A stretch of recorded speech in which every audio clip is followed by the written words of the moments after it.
Daniel Kilgore in the house for this week's one-on-one 49ers center. Kilgore, I'm curious, when's the first time you ever snapped a football?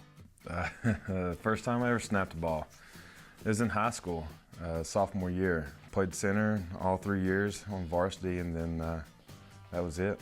And then you played left tackle, moved around a little bit, but never played center in college. So when you were getting ready for the draft, was it just kind of like riding a bike, or was it a little bit weird getting back to it?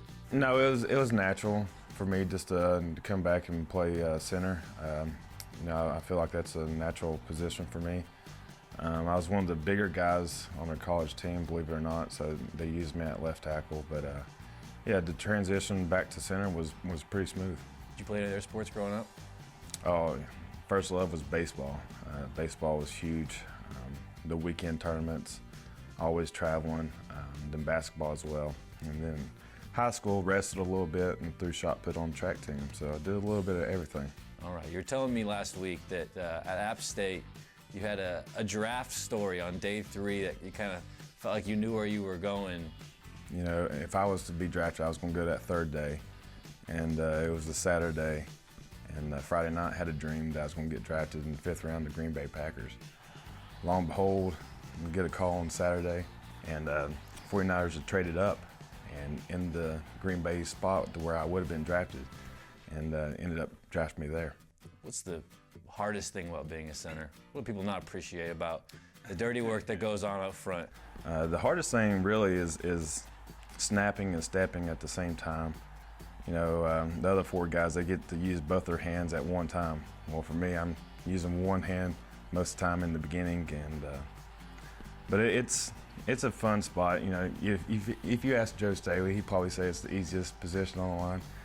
But you know, I don't see him trying to snap the ball.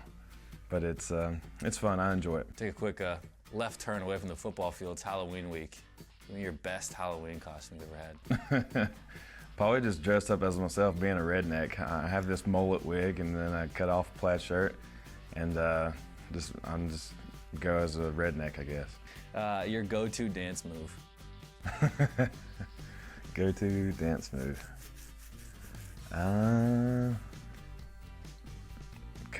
Stanky leg. Are you out in the middle of the wedding dance floor, just kind of clearing space? That's my go-to. Are you the best dancer on the offensive line? The worst dancer on the offensive line. Or the worst dancer on the entire team? I would say I'm top 3 worst dancer on the team. But try probably pretty hard. Yeah, I always give 100%. Your childhood hero? My father. Why? Well, still to this day, he works at a paper mill. He's been there for 29 years. He just taught me a lot of hard work and how it is to be a father and be a man.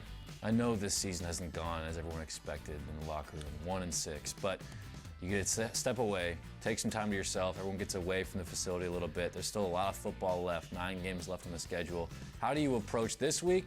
And do you think everyone's able to come back on Monday ready to attack the second half of the year? I think it's important for everybody to get away and just take a step back and look at what they're doing personally, and then how they can come back and change what they're doing and make a positive influence on this team, whether it's on the field or in the meeting rooms. That's a great thing about this team. These guys always are willing to come to work and ready to get better.